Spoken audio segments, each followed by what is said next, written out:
जैसा कि पिछला क्लास में हम लोगों ने टॉपिक को कंप्लीट कर दिया था कि सेक्सुअल रिप्रोडक्शन क्या है और असेक्सुअल रिप्रोडक्शन क्या है। बस अब थोड़ा सा बच गया है कि जुड़वा बच्चा कैसे जन्म लेता है। तो बहुत सिंपल वे में आपको समझा देंगे, लेकिन उससे पहले मैं आप लोगों से कुछ पूछना चाहता हूँ। पूछे? देखते हैं कितना पढ़ के आते हैं आप लोग। शुक्राणु किस में पाया जाता है? पुरुष में। अंडाणु स्त्री में। निषेचन की क्रिया कहाँ होती है? फॉलोपियन ट्यूब में। कहाँ पे? फॉलोपियन ट्यूब में। आए थे ना आप लोगों को? अच्छा देखिए, अब देखो जुड़वा बच्चा कैसे जन्म लेता है। जुड़वा बच्चा दो प्रकार के होते हैं। आप लोगों ने देखा होगा गांव समाज में कि एक जुड़वा बच्चा ऐसा होता है कि दोनों या तो भाई होगा या देखे ना आप लोग? हमारे क्लास में भी मौजूद है। क्या नाम है बाबू?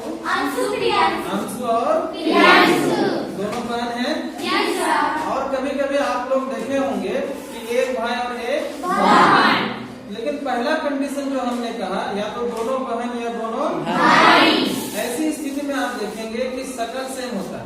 एकदम शकल जो एकदम सेम। लेकिन जब भाई और एक बहन होगी तो ऑटोमेटिक आप देखेंगे कि अलग चेहरा हो सकता है। मे भी हो सके कि एक जैसा, लेकिन चांसेस है कि दोनों का चेहरा अलग अलग। कारण क्या है तो मैं बता देता हूँ। तो पहला जो केस हमने कहा कि जब दोनों भाई हो और दोनों बहन, ऐसे बच्चों, ऐसे जुड़वा को हम लोग कहते हैं आइडेंटिकल ट्विन। क्या कहते हैं? आइडेंटिकल। कैसे जन्म लेता है आइडेंटिकल ट्विन?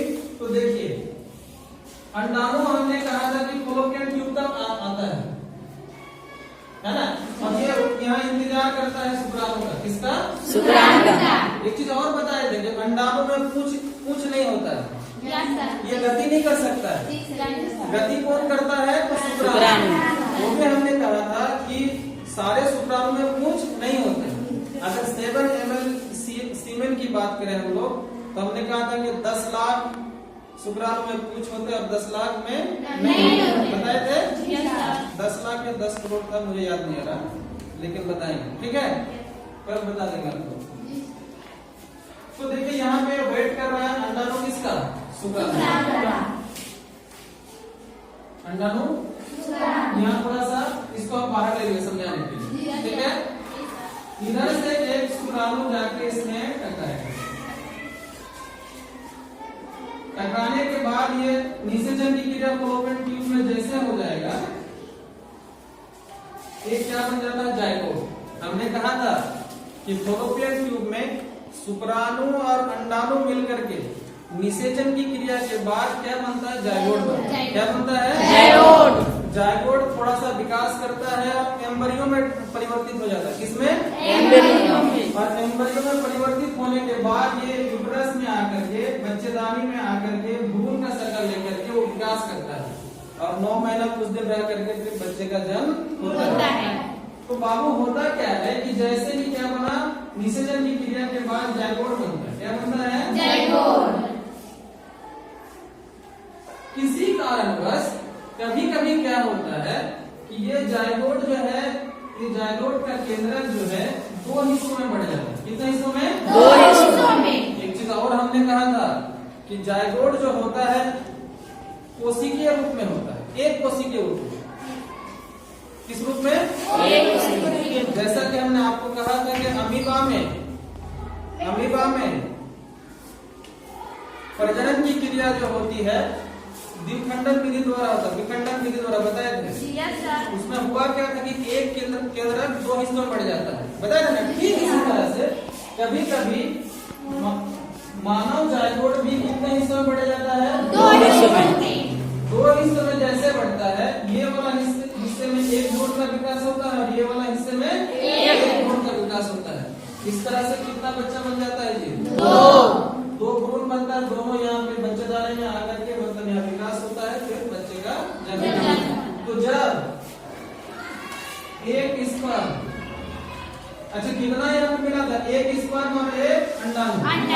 तो याद रखिएगा, जब 1 स्पर्म और वन ओवम मिलके जायगोट बनता है। क्या बनता है? और क्या कह रहे थे कि सुनिएगा, याद रखिएगा आप लोग, जब एक स्पर्म और एक ओवम मिल करके क्या बनता है? जायगोट। एक हो जायगोट। कितना? और वही एक जायगोट का केंद्र कितने हिस्सों में बढ़ जाता है? तो ऐसे कंडीशन में जो जुड़वा बच्चा जन्म लेता है वो होता है आइडेंटिकल। क्या होता है? आइडेंटिकल का क्या मतलब है? हम सकल होगा, एक जैसा हो। क्या होगा? एक जैसा। यानी दोनों या तो लड़की होंगी या दोनों। कारण क्या है कि एक ही केंद्र टूट करके दो बना है। क्लियर है ना? तो यहाँ पे जो अंशु और प्रियांशु है किस कंडीशन का होगा जी? यही कंडीशन। दोनों का सकल से आप लोग देख रहे हैं सेम है। तो इस कंडीशन में जो जुड़वा बच्चा जन्म लेता है एक केंद्र के दो हिस्सों में बंट करके, तो जुड़वा बच्चा जो होता है वो क्या होता है? आइडेंटिकल होता है। क्या होता है? Identical twin.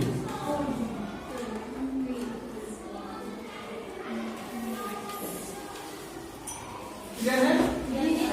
तो पहला कंडीशन आपने समझा कि दोनों बहन या दोनों भाई का जन्म कैसे होता है। क्लियर है? दूसरा कंडीशन है कि हमने क्या कहा, कभी एक भाई होगा तो कभी एक बहन। आपके गांव में है? देखिएगा सकल सेम ना हो। चेंज है? इसके पीछे कारण क्या है कि अब देखो बाबू यहाँ समझिए, मान लीजिए कि ये फॉलोपियन ट्यूब में जो अंडाणु वेट कर रहा है किसका? शुक्राणु। किसका? प्रकृति की लीला ही समझिए, ईश्वर का लीला ही समझिए कि जैसे ही एक जायगोट यहाँ पे बना था ना, जैसे ही एक जायगोट बनता है अंडाणु को करोड़ों होता है और शुक्राणु भी क्या है? करोड़ों होता है। तो आपके मन में आना चाहिए कि जब अंडाणु भी करोड़ों में है, शुक्राणु भी करोड़ों में है, तो एक साथ करोड़ों बच्चा क्यों जन्म नहीं लेता है? इसके पीछे कारण है, हमने कहा था आप लोगों को कि जैसे ही जायगोट बन जाता है ये यहाँ से मैसेज चला जाता है बाकी अंडाणु और बाकी अंडाणु को, यहाँ पे किसका फॉर्मेशन हो गया? जायगोट का। तो बाकी अंडाणु क्या करता है? अपने बाहर में जो कवर होता है उसको बहुत मजबूत कर देता है। शुक्राणु इंटर करने की कोशिश करता है अंडाणु में, लेकिन वो अंदर नहीं जाता। कारण क्या है कि अंडाणु का बाहरी आवरण क्या हो जाता है? बहुत मजबूत हो जाता है। समझ पा रहे हैं? लेकिन आप बोलेंगे कि सर एक भाई और एक बहन में कैसे जन्म ले लेता है? तो समझिए आप लोग कि शुक्राणु जो है कभी कभी होता क्या है, जैसे यहाँ कितना दो अंडाणु है, दो शुक्राणु कभी कभी एक साथ पहुंच जाते हैं। नैनो सेकंड का डिफरेंस जब ना है। एक मिनट तो हमने क्या कहा बाबू, मान लो कि फॉलोपियन ट्यूब में दो अंडाणु वेट कर रहा है किसका? शुक्राणु। कभी कभी होता क्या है कि दो शुक्राणु एक ही साथ पहुंच जाता है, यानी नैनो सेकंड का भी डिफरेंस नहीं है। तो दोनों आके दो अंडाणु को एक साथ हिट करता है।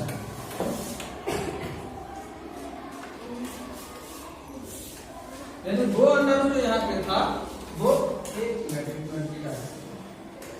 दो शुक्राणु दो अंडाणु के साथ एक साथ क्या हो जाता है? फर्टिलाइज हो जाता है।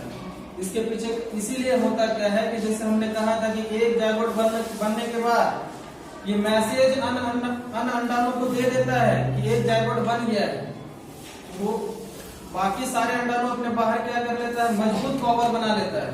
लेकिन इस कंडीशन में क्या बोले कि नैनो सेकंड का भी डिफरेंस ना रहे, सेकंड से भी कम डिफरेंस ना रहे, तब होता क्या है कि मैसेज देने का समय उनके पास नहीं रहता।